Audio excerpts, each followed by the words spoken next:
What they care about is control. And not enough people go to sleep at night realizing that every day you wake up, the government makes new laws. Has the government ever taken a law away?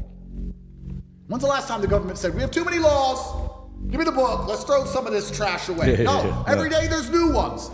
And if you make new laws every single day, you're eventually heading towards slavery. That's the end goal of it, is slavery. Yep.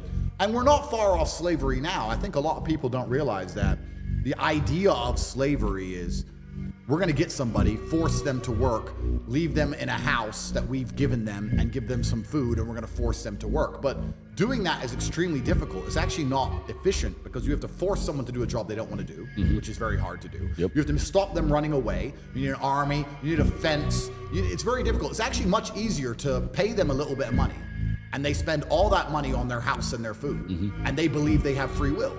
And now they don't realize they're a slave anymore. Because if you're a slave, you get kidnapped and you get told to work and you get a house and food.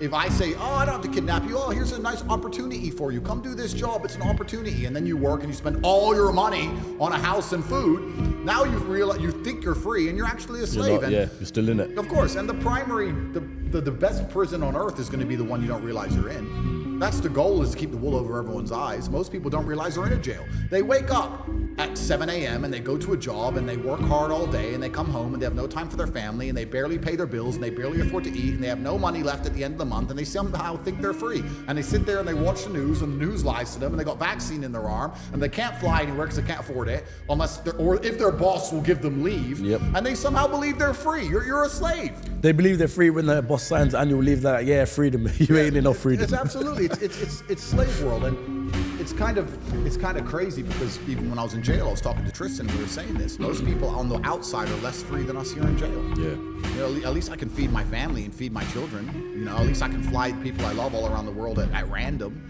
You know, it's kind of crazy, but all of these things that are done is to ensure that the controlling class and the elites have as much control over the populace as possible. That's the end goal of it all, and I don't think most people understand that. I'm interested to know, what was it like for you to be without your kids? Because obviously last time we done a podcast, you didn't reveal you had kids. Yeah. But now that you know, people know that you have kids and aware of it, what was it like for you to be without them for so long? Yeah. And have you ever been without them for so long on that scale before? No, never. But I'm lucky they're relatively young. But I feel like jail is just part of life. It's kind of interesting. I don't know if there's a name for this theory. It might be called the high-low theory. I don't know if that's true. I might have to make that up off the top of my head. But people who are at the bottom rung of society, people who are at the absolute top rung of society live similar lives, and the people in the middle avoid certain things. I'll give you an example. The homeless people didn't get the vaccine. The billionaires didn't get the vaccine. People in the middle got the vaccine. Yep. The homeless people are stuck in endless legal battles and going to jail and need a lawyer and getting arrested.